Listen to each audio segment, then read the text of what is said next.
తొర్రూరులో నాకు ఇల్లు ఉన్నది, తొర్రూరులో నాకు ఆఫీస్ ఉన్నది. నేను ఎప్పుడు తొర్రూరులో పండుకుంటాను. మొన్న తొర్రూరులో ఆఫీసులో నన్ను ఉంటానంటే కూడా నుంచి తీసుకొచ్చి ఇక్కడ పెట్టారు, నర్సరావుపేట తీసుకొచ్చారు. ఆడ ఝాన్సీ గారికి సిటిజన్షిప్ అమెరికాలో ఉన్నది. ఆమె ఇక్కడ ఇల్లు లేదు, ఏది లేదు, తొర్రూరులో ఆమె బాధాపుతున్నది. ఆమె అంటే ఎంత ఘోరం అండి. 45 ఏళ్ళ రాజకీయాలలో ఇంత మోసం, ఇంత దగ నేను ఎప్పుడు కూడా చూడలేదు. రాజశేఖర్ రెడ్డి పీరియడ్లో కూడా ఇట్లా ప్రజాస్వామ్య విరుద్ధంగా ఎప్పుడు కూడా చేయలేదు.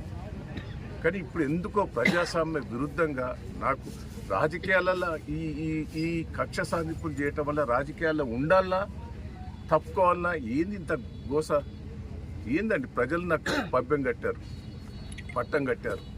సర్పంచ్ ఎన్నికలలో మెజార్టీ సీట్లు ఇచ్చారు. నేను 46,000 ఓడిపోతే నాకు 2,000 లీడ్ ఇచ్చిన సర్పంచ్ ఎన్నికలు. పెద్ద పెద్ద గ్రామ పంచాయతీలని నన్నే గెలిపించారు. ఏదైనా మున్సిపాలిటీ కూడా మెజార్టీ వచ్చింది.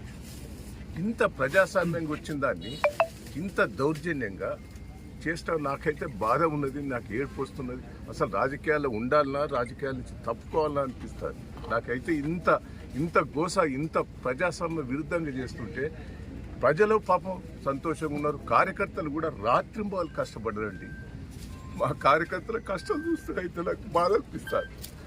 ప్రజలైతే కార్యకర్తలు 2 రోజులు బట్టి భోజనం లేకుండా 10,000 మంది కార్యకర్తలు వచ్చి రాత్రింబాలు కష్టపడ్డారు నా కోసం. నేను ఏం చెప్పాలి, ఏందైనా చెప్పాలి? ఎట్లా ఇంత విరుద్ధంగా చేస్తా అంటే రాజకీయాలలో నేను ఉండాలన్నా పోవాలన్నా నాకైతే బాధ ఉంటుంది. దయచేసి ఏంది దౌర్జన్యం? పోలీసు వాళ్ళు కూడా దయచేసి ఇట్లా చేయటం కూడా మంచిది కాదు. కేసీఆర్ని చూస్తే పక్క అభిమానం, మహేంద్రని చూస్తే అభిమానం ప్రజలు.